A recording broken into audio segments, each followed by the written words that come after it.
Almost complete হয়ে গেছে। বাড়ির ঠাকুরগুলোকেও একদম সব সাজিয়ে গুছিয়ে দেওয়া হয়ে গেছে, মোটামুটি ফুলও আমি দিয়ে দিয়েছি। নারায়ণের পুজোর জোগাড় কিন্তু অনেকক্ষণ লাগে, আর পুরোহিত মশাই পুজো করবে 5 থেকে 10 মিনিট, কিন্তু কিছু করার নেই, আমাদেরকে তো ভক্তি ভরে জোগাড়টা করতে হবে। আর যাদের বাড়িতে এরকম 12 মাস পূর্ণিমা পুজো, আসলে নারায়ণের পুজো হয়, তারাই জানবে যে কতক্ষণ টাইম লাগে, সময় লাগে, সময়টাও তো ম্যাটার করে। যাই হোক, মানে ভক্তি ভরে আমি জোগাড় করলাম, এবার ভক্তি ভরে যদি পুজোটা না হয় 5 মিনিটে, তখন একটু মনটা খুঁতখুত করে। তো যাই হোক, এখনকার দিনে মানে কিছু বলার নেই, যাই হোক যেটাই বলবো সেটাই খারাপ ভাববে সকলে। তো আমাদের মোটামুটি অলমোস্ট দান হয়ে গেছে। এবার বাড়ির পুজোটা মা টুকটাক সেরে নেবে, শঙ্খ বাজিয়ে করে নেবে। তো চলো আমি এবার কিট্টুকে তুলবো গা ঘুম থেকে। এই হচ্ছে আমাদের ঠাকুর ঘর, মোটামুটি জোগাড় হয়ে গেছে। এবার পুরোহিত মশাইয়ের আসার অপেক্ষা, ততক্ষণে পুজোটা হবে। আমি পা দেবো না। वै शान्ति ॐ तद् विष्णु परमं पददा वै शान्ति सूर्य दिवि वचक्षुराय तं विष्णुम्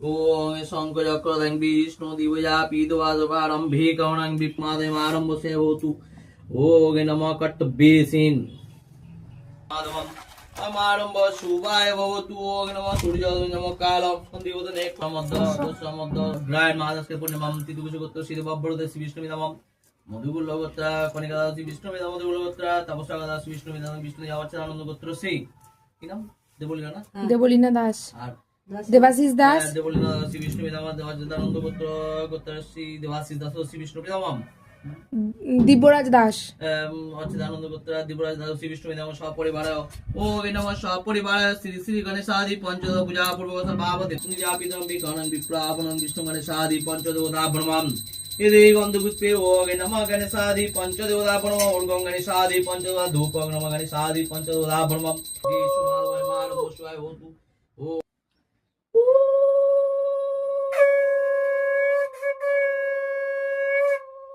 সত্যনারায়ণ পুজো হয়ে গেছে।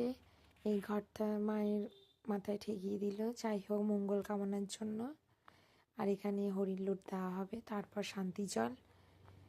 মানে আজকে পুজোতে দেরি হয়ে গেছে, 12টা বেজে গেছে, কিট্টু শান্তি জল নেবে না, মানে জল ছিটাবে তো, সেই জন্য মা ওকে চাদর মুড়ি দিয়ে ঢেকে নিয়েছে। আর এই যে পুজো শেষ, মানে জোগাড় করতে প্রচুর প্রচুর টাইম লাগে, কিন্তু পুজো হতে 5 থেকে 10 মিনিট, কিছু করার নেই, পুজোটা কমপ্লিট হয়ে গেল। যাই হোক, সত্যনারায়ণের পুজো বলে কথা, প্রচুর জোগাড় জানতে লাগে। এই যে আজকে পুজো হতে আমাদের 12:30 বেজে গেছে, মানে দুপুর হয়ে গেছে।